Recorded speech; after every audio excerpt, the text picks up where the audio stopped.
Hello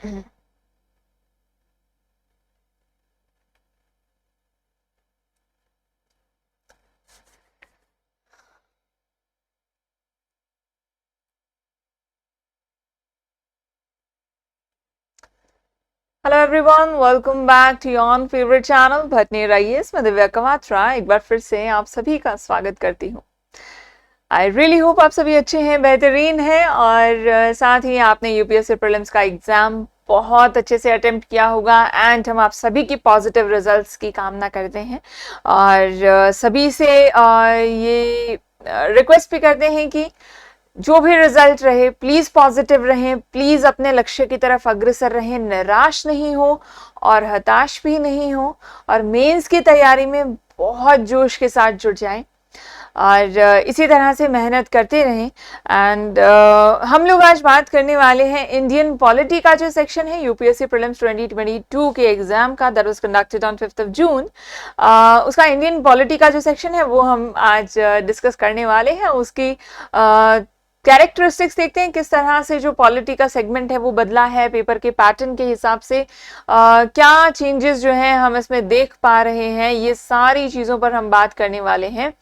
all right guys, so let's start. और मैं हूँ आपकी एजुकेटर, होस्ट एंड दोस्त दिव्या कवात्रा और बाकी की जानकारी आप सभी जानते हैं। और आगे बढ़ते हैं, बात करते हैं हमारे एग्जाम की तरफ और क्वेश्चंस जो आए उसकी तरफ।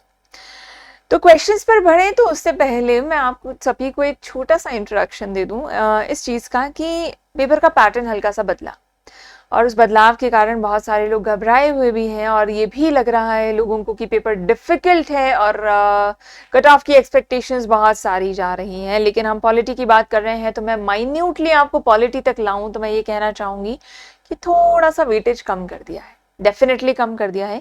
लेकिन आप देखेंगे कि जो क्वेश्चंस हैं उनको बहुत ज़्यादा सुपरफिशियल बना दिया गया है, डेप्थ जो है ज़्यादा नहीं पूछी जा रही है, बहुत डायरेक्ट फैक्ट्स हैं, बहुत डायरेक्ट स्टेटमेंट्स हैं। अगर आपने बेसिक कवर किया है तो बहुत आसानी से आप सारे के सारे क्वेश्चंस पढ़ ले जाएंगे, राइट जी। तो ये थोड़ा सा पैटर्न जो है एग्ज़ाम का उसमें बदलाव है। और उसके बाद अगर हम देखें कि क्वेश्चंस क्या आए हैं तो एक एक करके क्वेश्चंस की तरफ बढ़ते हैं और सॉल्व करेंगे क्वेश्चंस को और देखते हैं कि क्या क्वेश्चंस हैं, क्या टॉपिक्स हैं, किस तरह से आपने परफॉर्म किया है। चलिए आइए, ऑलराइट। तो स्टार्ट करते हैं पहले क्वेश्चन के साथ। और जो पहला क्वेश्चन है हमारे सामने पॉलिटी का जो हमने एग्जाम में देखा, that brings us two factor कि एक स्टेटमेंट का क्वेश्चन आपको दिया गया है जिसमें आपको बताना है कि कौन से सही कथन है। बहुत सामान्य सा पैटर्न है और कथन कौन कौन से हैं हमारे पास उस पर हम गौर फरमाते हैं। और पहला कथन जो हमें दिया गया है वो है, एच.एन. सान्याल समिति की रिपोर्ट के अनुसरण में न्यायालय की अवमानना अधिनियम 1971 पारित किया गया था। अब इसमें ध्यान दीजिएगा कि दो फैक्ट्स हैं, दो फैक्ट्स आपको मालूम होने चाहिए। पहला तो एच.एन. सान्याल समिति किस चीज के लिए थी, क्या इससे संबंधित है भी या नहीं, पहला फैक्ट। सेकंड जो है, न्यायालय की अवमानना अधिनियम 1971 क्या ये सही है। इन दोनों फैक्ट्स की जानकारी होना हमें जरूरी है, तभी हम पहले स्टेटमेंट को डिटेल से समझ पाएंगे और उसको क्लैरिफाई कर पाएंगे। और हम जानते हैं, हमने जैसा कि पढ़ा भी था कि न्यायालय की अवमानना कंटेम्प्ट ऑफ कोर्ट के लिए स्पेशल प्रावधान है। क्यों प्रावधान है कि भाई अगर कोर्ट ऑर्डर दे रहा है और उसके ऑर्डर को कोई माने ही नहीं तो फिर क्या फायदा, मतलब कैसा जस्टिस, है ना। अगर घर में कोई आपको काम कह रहा है, कोई ऑर्डर दे रहा है या फिर कोई रूल्स रेगुलेशंस लगा रहा है, अगर उसको कोई सुने ही नहीं, कोई माने ही नहीं, तो क्या उसकी कोई बुनियाद रह जाएगी?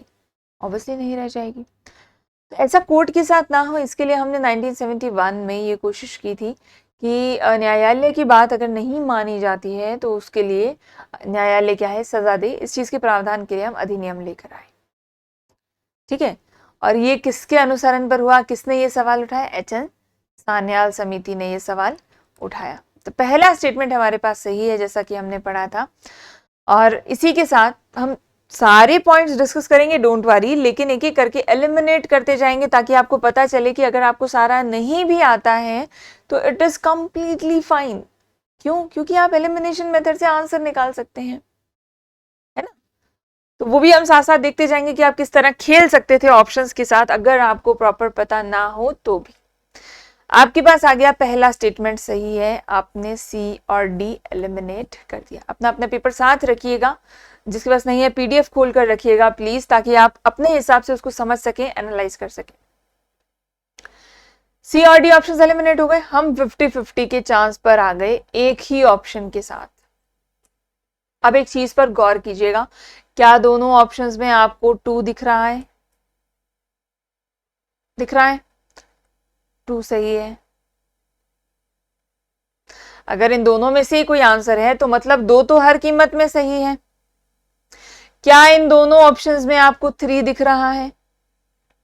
मतलब 3 तो हर कीमत पर गलत है। बचा 4, जिसमें हमको गेस करना है कि 4 आएगा या नहीं आएगा। तो सारी की सारी दारो मदार 1 और 4 पर आकर टिक गई। क्या 2 और 3 की कोई इंपॉर्टेंस रही? नहीं। तो फिर दिया क्यों? आपको कंफ्यूज करने के लिए, आपका टाइम बर्बाद करने के लिए पेपर को टाइम कंज्यूमिंग बनाने के लिए, आपका माथा खराब करने के लिए। कॉन्फिडेंस हिल जाता है 4 ऑप्शन देखकर कि एक भी नहीं आया तो हम कैसे करेंगे। पर मसला यह है कि उनको चारों ऑप्शन से मतलब ही नहीं है, वो चाहते ही नहीं है कि आपको चारों ऑप्शंस आए। वो तो पहले ही तरीका दे रखे हैं कि चारों ऑप्शन करने की जरूरत नहीं है, स्टेटिस्टिकली खेल लो तो क्वेश्चन तुम्हारा। राइट? ठीक है, तो सारी दारोमदार क्या है, 4 सही है या गलत है, इस पर आकर टिक जाती है। हमें सारे ऑप्शंस डिस्कस करने, हम सारे डिस्कस करेंगे, लेकिन आप इस तरह से इसको डील कर सकते हैं। ये एक तरीका है जो हम आपको समझा रहे हैं। And coming to third second statement. Second statement हमें कह रही है कि भारत का संविधान उच्चतम न्यायालय और उच्च न्यायालय को अपनी अवमानना के लिए दंड देने के लिए शक्ति प्रदान करता है। जाहिर सी बात है, कंटेम्प्ट ऑफ कोर्ट का पूरा कॉन्सेप्ट ही यही है कि आप दंड दे सकें जब अवमानना होती है। तो सही है, 2 तो बिल्कुल सही है और वो हमको मालूम था सही है, इससे हमारा आंसर नहीं निकलेगा। 3 हमें पता है गलत है, लेकिन फिर भी क्रॉस चेक कर लेते हैं। भारत का संविधान सिविल अवमानना और आपराधिक अवमानना को परिभाषित करता है। संविधान परिभाषित कैसे कर सकता है? लॉ बनाने वाला परिभाषित करेगा। जब वो कानून बनाएगा, जिस परिप्रेक्ष्य में बनाएगा, जिस परिस्थिति में बनाएगा, उस पर डिपेंड करेगा। वो तो आप लिख के थोड़े ना रख सकते हो कि यह अपराध होगा, और कौन से टाइप का अपराध होगा वो तो कतई नहीं लिख के रख सकते। 3 हो गया गलत। आते हैं 4 पर, जिस पर हमारी दारोमदार टिकी है। 4 जो स्टेटमेंट है वो हमें क्या कह रहा है कि भारत में न्यायालय की अवमानना के विषय में कानून बनाने के लिए संसद में शक्ति निहित है। अब भाई किससे आया ये सारा सिस्टम? अधिनियम से आया। अधिनियम कौन लाएगा? संसद लाएगी। संसद जब अधिनियम लाई है तो उसके ऊपर काम कौन करेगा? संसद करेगी। As simple as that. तो 4 क्या हो गया? सही। मतलब हमारे पास आंसर क्या आ गया? 1, 2 एंड 4। Answer B. यस, मजा आया? खेलना है, जैसा हम हमेशा क्लास में डिस्कस करते हैं, ऑप्शंस के साथ खेलो। उनको ज्ञानी चाहिए होता तो कट ऑफ की मार्क्स नहीं रखते, बोलते हाईएस्ट स्कोर करो। आप 200 में से 200 स्कोर करो, 200 में से 190 स्कोर करो। जब मेरिट ही वो 100 देते हैं, 120 देते हैं, बेचारे 50% पे तो वो खुद ही अटके हैं। पिछली बार तो 87 गई थी, 50% तो कहीं गए। वो नहीं चाहते हैं कि आप ज्ञानी बने, वो चाहते हैं आप चीजों को कैलकुलेटिवली समझना सीखें, है ना? उसी के साथ हमें, आपको आते हैं चारों ऑप्शन तो वेल एंड गुड, पर नहीं आते तो भी क्वेश्चन किया जा सकता है, बात ये है ना? चलिए, सेकंड क्वेश्चन है जो हमारा, वो ये हमसे कह रहा है कि भारत के संदर्भ में कुछ कथन है, उस पर विचार आपको करना है। सही पूछा है गलत पूछा है? जी जनाब, सही पूछा है। चलिए ठीक है, इतना हमको क्लियर हो गया। 2 स्टेटमेंट है तो सीधी सी बात है, 1 सही 2 सही, दोनों सही, कोई भी सही नहीं, सिंपल ऑप्शन। पहला स्टेटमेंट पढ़ते हैं। पहला स्टेटमेंट कहता है कि सरकारी विधि अधिकारी और विधिक फर्म अधिवक्ता के रूप में मान्यता प्राप्त है, लेकिन कॉर्पोरेट वकील और पेटेंट न्यायवादी अधिवक्ता की मान्यता के बाहर रखा गया है। यहां पर एक चीज है कि कोई भी विधि अधिकारी के अंतर्गत अगर बात आती है, गवर्नमेंट लॉ ऑफिसर्स की बात आती है, तो वो एडवोकेट्स में ही आएंगे, ऑब्वियस सी बात है, लॉ ऑफिसर्स हैं वो सारे एडवोकेट्स ही होते हैं। लेकिन यहाँ पर एक एक्स्ट्रा चीज है patent attorneys. Patent attorneys advocates नहीं हो सकते, ये एक मसला है, इसमें ये कहा गया कि इनको एक्सक्लूड किया जाता है एडवोकेट से, ठीक है। हाँ, तो इसका मतलब क्या है कि हम इनको एडवोकेट नहीं मान रहे हैं, लेकिन ये स्टेटमेंट गलत है। क्यों गलत है? क्योंकि जो भी एज एन अटर्नी प्रैक्टिस कर रहा है उसको एडवोकेट तो होना ही पड़ेगा। LLB करके आप कानून तो पढ़ोगे, जो कानून पढ़ लेता है वो अपने आप में एडवोकेट है, उसके आगे ही तो जाकर आप पेटेंट ऑफिसर बनेंगे। पेटेंट ऑफिसर कौन होगा? लॉ ऑफिसर से अलग हो जाएगा कोई? ऑब्वियसली नहीं हो सकता।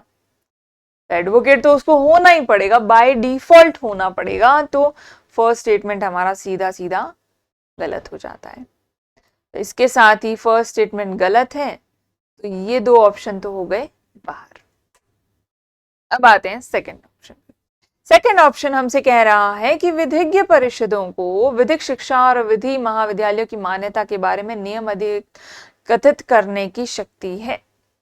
अरे हम जानते हैं बार काउंसिल ये तो सारे लॉज की डिटर्मिनेशंस करती है, वही तो बताएगी कौन क्या पढ़ेगा, कितना पढ़ेगा, किस हिसाब से एग्जाम होगा, क्या स्टैंडर्ड रहेगा एग्जाम का। जब सब कुछ उसी को डिसाइड करना है तो ये वही करेगी, ये तो इसकी ड्यूटी है। तो सेकंड स्टेटमेंट हमारा करेक्ट हो गया। आंसर क्या आ गया हमारे पास? बी। Simple, yes. चलिए, आई रियली होप आपने सही किया होगा। और 83rd की बात करते हैं, नेक्स्ट क्वेश्चन की बात करते हैं। आप ये पेपर में क्वेश्चन नंबर डिफरेंट हो सकता है, प्लीज आप उस हिसाब से टैली करिएगा, क्योंकि सेट डिफरेंट हो सकते हैं ना। हमने A और C सेट यूज किए हैं, आप B और D का अपना अकॉर्डिंगली देख लीजिएगा। A और C में आप इंग्लिश और हिंदी को कोलैबोरेट कर सकते हैं यहाँ पर, ठीक है। चलिए नेक्स्ट क्वेश्चन की बात करते हैं। अगर हम 83 नंबर क्वेश्चन की बात करते हैं तो 83 नंबर क्वेश्चन में हम क्या देख रहे हैं?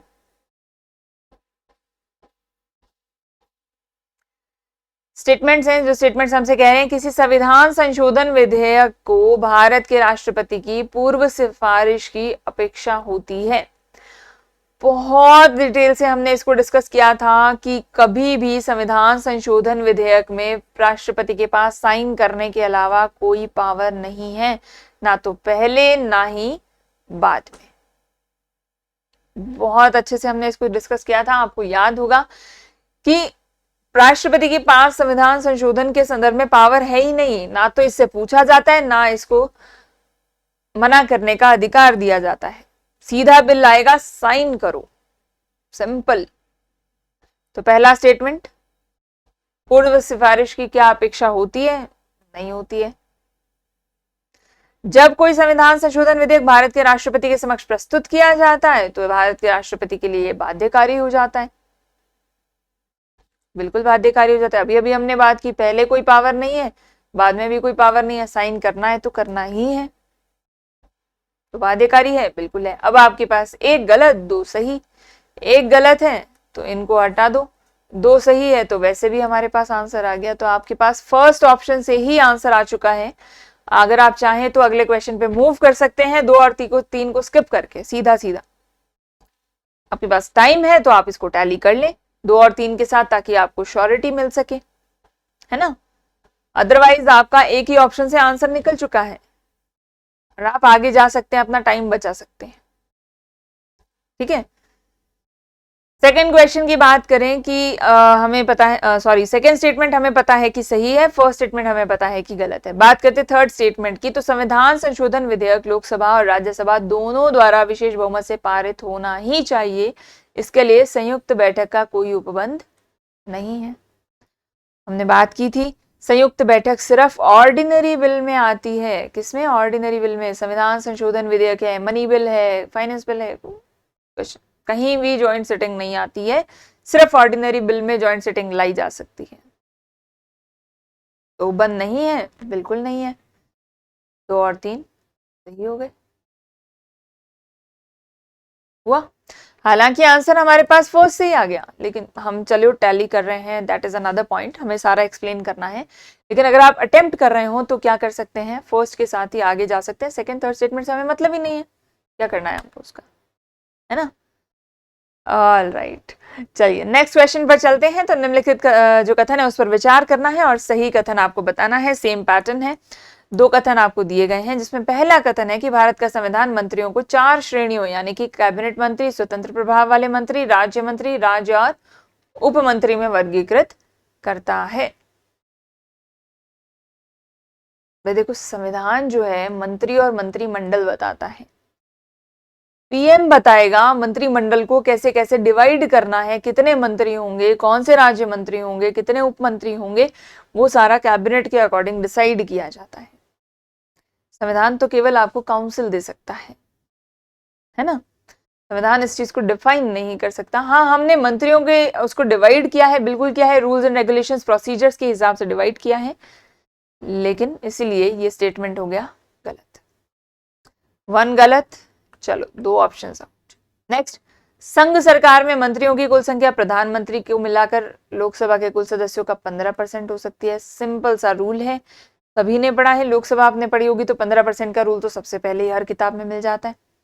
सेकेंड स्टेटमेंट हमारा बिल्कुल सही है, 15% का रूल जो है वो लागू होता है। आंसर आ गया हमारे पास B. Alright, clear, cool, simple question था ये, दिस वाज वेरी सिंपल, एकदम सुपरफिशियल लेवल से उठाया हुआ, बहुत ज्यादा डेप्थ नहीं दी गई है। नेक्स्ट क्वेश्चन पर आए तो निम्नलिखित में से कौन सी लोकसभा की अनन्य शक्ति है। अनन्य शक्ति का मतलब क्या है? अनन्य शक्ति का मतलब यहां पर इतना सा है कि सिर्फ लोकसभा ही उसमें काम करेगी, राज्यसभा का कोई काम नहीं है उसमें। लोकसभा की स्पेशल पावर्स है, लोकसभा खुद से डिसीजन ले सकती है, राज्यसभा की उसको जरूरत नहीं पड़ती है। अनन्य शक्ति है, स्पेशल शक्ति है, एक्सक्लूसिव पावर है, जो कि सिर्फ लोकसभा के पास हो सकती है। देखते हैं, पहली पावर हमें दी गई है आपात की उद्घोषणा का अनुसमर्थन करना। अब आपात लगाना है, लोकसभा मान लो सदन में नहीं है, तो राज्यसभा बैठ के वेट थोड़े ना करेगी। मान लो युद्ध हो गया तो अब हम वेट करते रहे, हमारी लोकसभा सदन में सत्र में आएगी, फिर आपातकाल लगाएगी, फिर कुछ होगा, ऐसा तो नहीं कर सकते।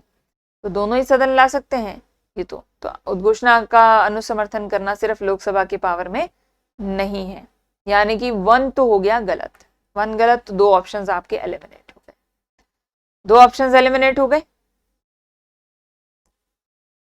ठीक है, सेकंड नंबर करते हैं, मंत्री परिषद के विरुद्ध अविश्वास प्रस्ताव पारित करना। अब मंत्री परिषद कहां होती है? लोकसभा में होती है। विश्वास प्रस्ताव कहां आता है? लोकसभा में आता है।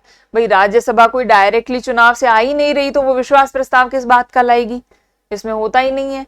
विश्वास प्रस्ताव जहां आ रहा है वहीं तो अविश्वास प्रस्ताव आएगा, तो ये तो राज्यसभा का तो इसमें कोई रोल नहीं रहा, तो मतलब ये पावर सिर्फ और सिर्फ लोकसभा के पास आ गई। और हमारा क्वेश्चन क्या है? लोकसभा की अनन्य शक्ति। तो क्या 2 नंबर स्टेटमेंट सही हुआ? क्या बोलते हो, लॉक कर दिया जाए? सही है, चलो ठीक है, सेकंड सही हो गया। अब सेकंड सही है तो 2 ऑप्शन तो सही है, यानी कि डी हमारा गलत हो गया। अब आंसर हमारा सॉल्व हो चुका है, आपको 3 नंबर पे टाइम वेस्ट करने की जरूरत नहीं है, आंसर हमारे पास बी आ गया है। आप आगे बढ़ सकते हैं। थर्ड स्टेटमेंट था क्या? भारत के राष्ट्रपति पर महाभियोग चलाना। अब भाई महाभियोग तो कोई भी ला सकता है, राष्ट्रपति लोकसभा का कोई जमा ही थोड़ी लग रहा है है ना, लाने को तो कोई भी ला सकता है, राज्यसभा भी ला सकती है, राष्ट्रपति दोनों के लिए बराबर है, तो राज्यसभा चाहेगी तो वो भी लाएगी, इम्पीचमेंट का प्रोसेस चलेगा। तो 3 तो हो गया गलत। अगेन आंसर क्या बचा हमारे पास? समझ आ रहा है? देखो, आंसर तो आपको आंसर की मिल जाएगी ना, ऑनलाइन कहीं से भी देख लेंगे आप। इस वीडियो को देखने का फिर फायदा क्या है अगर सिर्फ आंसर ही पढ़ने हो आपको? तो आपको बता रहे पेपर अटेम्प्ट कैसे करना है, आपको ज्ञानी नहीं बनना होता है, सब कुछ जानने की कोई जरूरत नहीं होती है। बिल्कुल बेसिक डेटा तैयार करें, बेसिक प्रैक्टिकल ज्ञान आपको होना चाहिए, आपके आसपास क्या चल रहा है इतना आपको समझ में आना चाहिए, यही आपका काम है।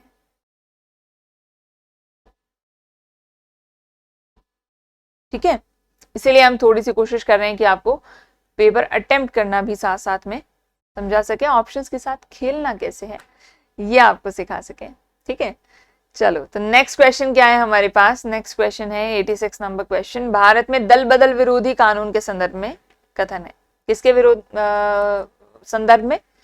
दल बदल विरोधी कानून के संदर्भ में। सही बताना है, सही कथन बताना है। चलो ठीक है। कथन क्या है? पहला कथन है कि ये कानून विनिर्दिष्ट करता है कि कोई नाम निर्दिष्ट विधायक सदन में नियुक्त होने के 6 मास के अंदर किसी राजनीतिक दल में शामिल नहीं हो सकता। सबसे पहली शर्त होती है, अगर आप किसी के सदस्य नहीं है तो 6 माह के अंदर आपको सदस्यता ग्रहण करनी पड़ेगी, आवश्यक है। अदरवाइज आपकी सीट खारिज कर दी जाएगी। यानी कि ये तो हो गया बिल्कुल उल्टा। 6 महीने में तो उल्टा सदस्यता लेना जरूरी है। ये कह रहे हैं 6 महीने में सदस्यता नहीं होनी चाहिए, है ना? बिल्कुल उल्टा पड़ गया, गलत हो गया स्टेटमेंट। सेकंड स्टेटमेंट की बात करें कि कानून कोई समयावधि नहीं देता जिसके अंदर पीठासीन अधिकारी को दल बदल मामला विनिश्चित करना होता है। स्पीकर करता है डिसाइड, और स्पीकर के पास क्या है? सिर्फ नोटिफिकेशन जाता है। वो कब डिसाइड करेगा, कितना टाइम लगाएगा, ये स्पीकर के डिस्क्रेशन में जाता है और स्पीकर की पावर्स में जाता है। राइट, तो बिल्कुल सही बात है। कानून कोई जो है समय अवधि यहां पर नहीं दे रहा है। आंसर अगेन क्या है हमारे पास? क्लियर? नेक्स्ट क्वेश्चन पर आएंगे। निम्नलिखित कथनों पर विचार करना है, सही कथन आपको बताने हैं। पहला कथन है, भारत का महान्यायवादी और भारत सॉलिसिटर जनरल की ही सरकार के और अधिकारी हैं जिन्हें भारत की संसद की बैठक में भाग लेने की अनुमति होती है। एडवोकेट जनरल, महान्यायवादी और सॉलिसिटर जनरल क्या भाग ले सकते हैं संसद की प्रोसीडिंग में? पहली बात तो ये, क्या वो भाग ले सकते हैं? बिल्कुल ले सकते हैं। वो किसी भी कोर्ट में बैठ सकते हैं, किसी भी प्रोसीडिंग में बैठ सकते हैं, ये उनका अधिकार होता है। डन है। तो फर्स्ट स्टेटमेंट सही होना चाहिए। सोच के बताओ, फर्स्ट स्टेटमेंट सही होना चाहिए फिर।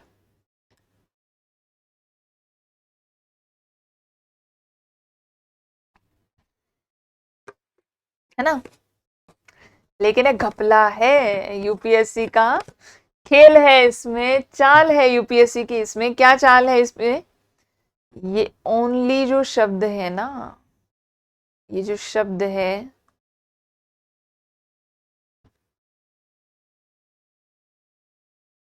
इकलौते यही अधिकारी, यहां सारी गड़बड़ हो जाती है, क्योंकि ये इकलौते अधिकारी नहीं है। इनके साथ बाकी सब भी तो प्रोसीडिंग अटेंड कर सकते हैं।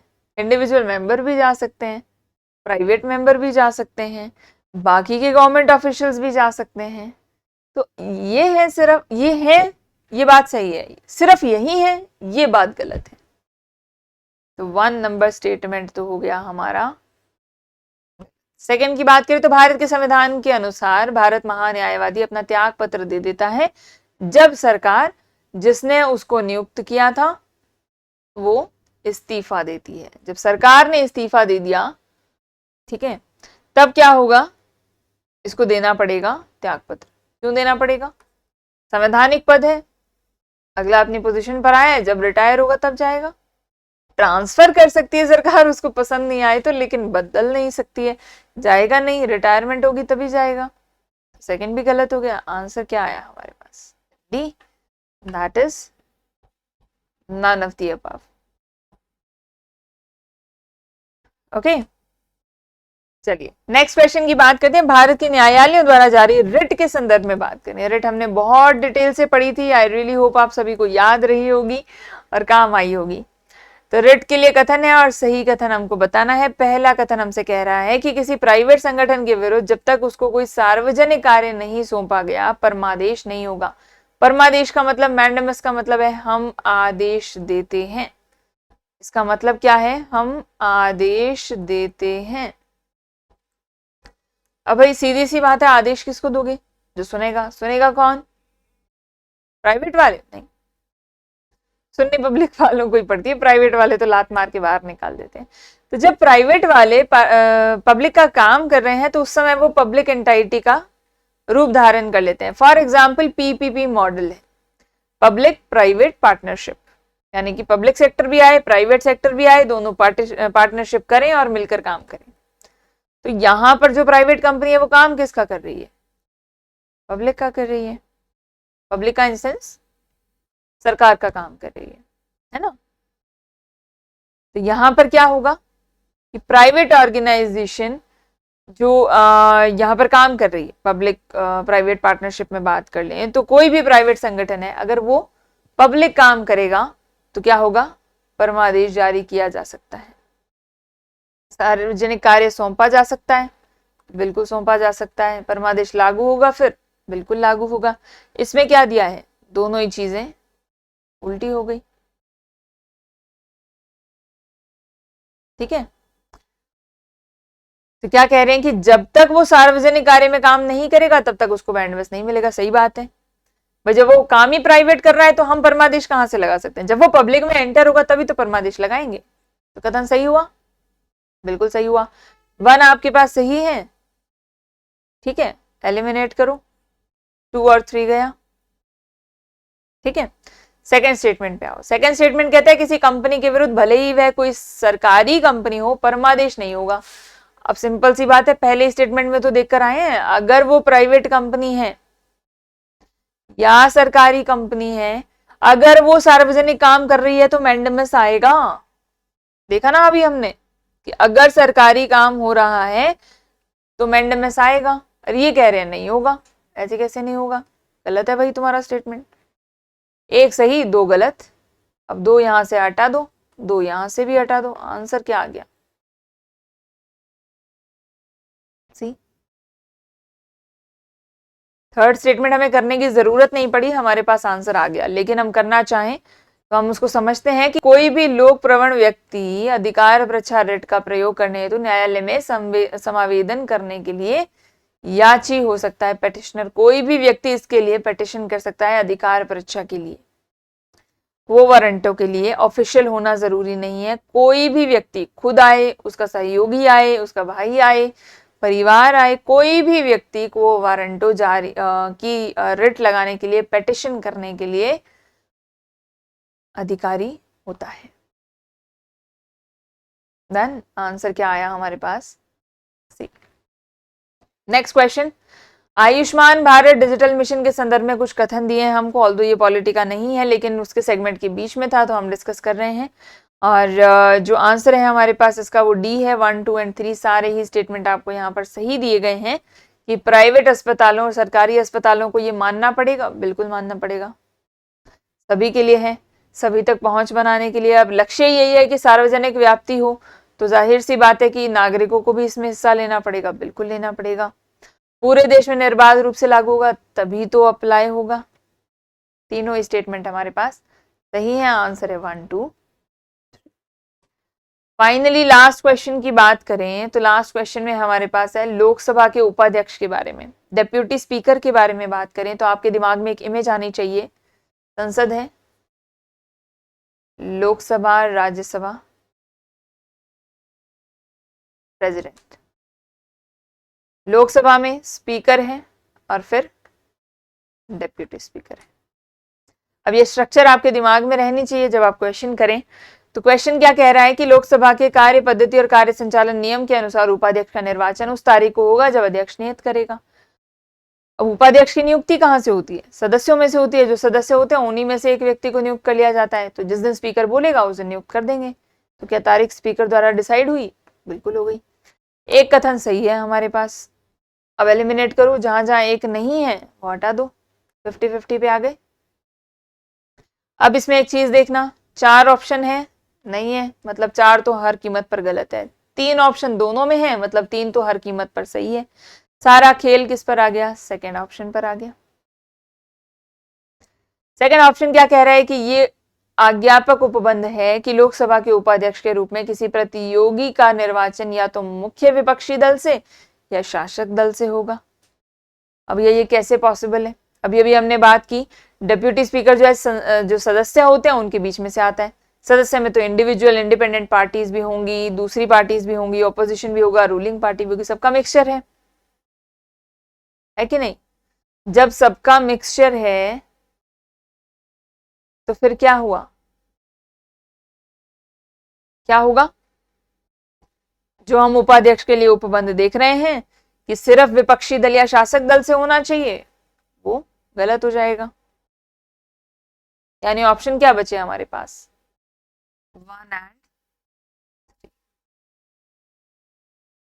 क्या ऑप्शंस बचे, 1 एंड 3। आंसर आ गया हमारे पास। एलिमिनेशन से बहुत हेल्प मिलती है, जैसा हमने आपको पहले भी बताया था, अभी आपने उसका साक्षात सबूत भी देख लिया है। और ये पॉलिटी के क्वेश्चंस थे, वेटेज कम हो गई है, 10 ही क्वेश्चंस दिए गए हैं, उसमें से भी एक तो आयुष्मान भारत वाला था, वो हटा दो तो 9 ही क्वेश्चन बचते हैं। वेटेज थोड़ी सी चेंज हुई है, पैटर्न थोड़ा शिफ्ट हुआ है, ढंग थोड़ा बदल गया है पेपर का, ये हमने जरूर देखा है यहाँ पर। तो ये हमने डिस्कस किया कि पॉलिटी का पेपर क्या था। आई रियली होप आप सभी ने अच्छे से अटेम्प्ट किया होगा और अच्छे से चेक किया होगा और समझ में भी आया होगा आपको कि किस क्वेश्चन को कैसे अटेम्प्ट करना था और कैसे उसको हैंडल किया जा सकता है अगर पॉइंट समझ में ना भी आ रहे हो तो, है ना। चलिए okay guys, I really hope आपने सेशन एंजॉय किया होगा। आपसे फिर मुलाकात होगी दूसरे सब्जेक्ट के साथ और मैं दिव्या कवात्रा अभी आप सभी से इजाजत लेती हूँ। बहुत बहुत शुक्रिया आज की क्लास में हमारे साथ जुड़ने के लिए। नेक्स्ट क्लास में फिर से मुलाकात होगी, तब तक के लिए टेक केयर, बाय बाय।